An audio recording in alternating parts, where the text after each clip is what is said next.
अंगं हरेः पुलकभूषणमाश्रयन्ति भृङ्गाङ्गनेव मुकुलाभरणं तमालम्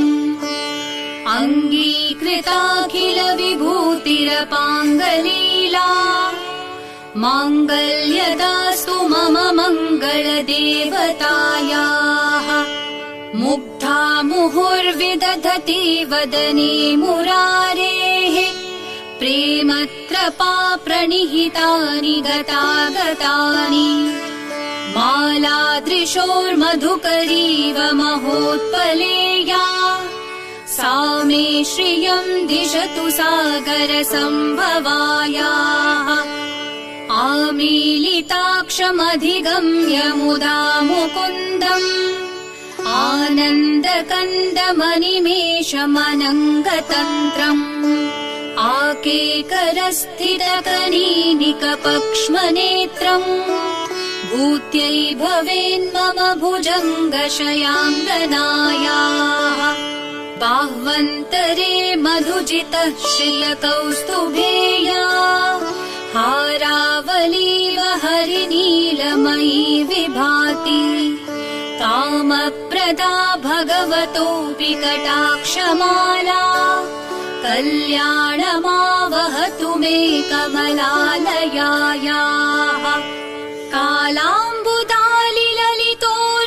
कालाम्बुदालिललितोरसिकैटभारे धाराधरे स्फुरति आतडिदङ्गनेव मातुः समस्तजगतां महनीयमूर्तिः भद्राणि मे दिशतु भार्गवनन्दनायाः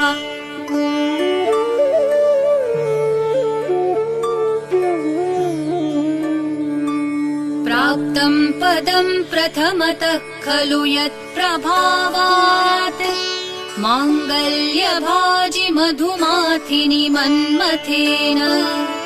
मय्यापते तदिह मन्थरमीक्षणार्धम्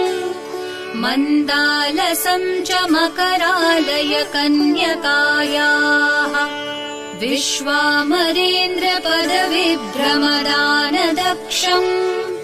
आनन्दहेतुरधिकम् मुरविद्विषोऽपि ईशन्निषीदतु मयि क्षणमीक्षणार्धम्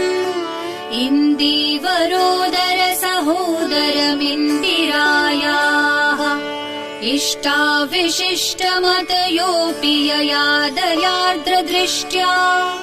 त्रिविष्टपपदं सुलभं लभन्ते दृष्टिप्रहृष्टकमलोदरदीप्तिरिष्टा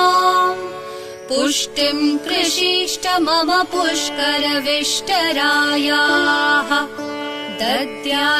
दद्याद्दयानुपवनो द्रविणाम्बुधाराम् अस्मिन्न किञ्च विहङ्गशिशौ विशन्ने दुष्कर्म धर्ममपनीय चिराय दूरम् नारायण प्रणयिनी नयनाम्बुवाह गीर्देवतेति गरुडध्वज सुन्दरीति शाकम्भरीति शशिशेखर वल्लभेति सृष्टिस्थिति प्रलयकेलिषु संस्थितायै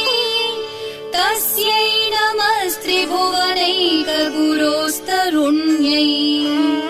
श्रुत्यै नमोऽस्तु शुभकर्मफलप्रसूत्यै रत्यै नमोऽस्तु रमणीयगुणार्णवायै शक्त्यै नमोऽस्तु शतपत्रनिकेतनायै पुष्ट्यै नमोऽस्तु पुरुषोत्तमवल्लभायै नमोऽस्तु नालीकनिभाननायै नमोऽस्तु दग्धोदधिजन्मभूम्यै नमोऽस्तु सोमामृतसोदरायै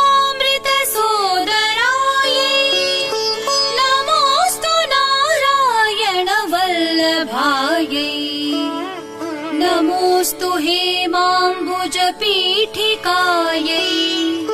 नमोऽस्तु भूमण्डलनायिकायै नमोऽस्तु देवादिदयापरायै नमोऽस्तु शार्ङ्गायुधवल्लभायै नमोऽस्तु देव्यै भृगुनन्दनायै नमोऽस्तु विष्णोरुरसि स्थितायै नमोऽस्तु लक्ष्मै कमलालयायै नमोऽस्तु दामोदरवल्लभायै नमोऽस्तु कान्त्यै कमलेक्षणायै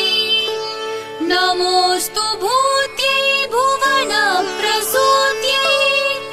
नमोऽस्तु देवादिभिरर्चितायै नमोऽस्तु नन्दात्मजवल्लभायै सम्पत्कराणि सकलेन्द्रियनन्दनानि साम्राज्यदानविभवानि सरोरुहाक्षि त्वद्वन्दनानि दुरितोहरणोद्यतानि मामेव मातरनिशं कलयन्तु मान्ये यत्कटाक्षसमुपासनाविधिः सेवकस्य सकलार्थसम्पदः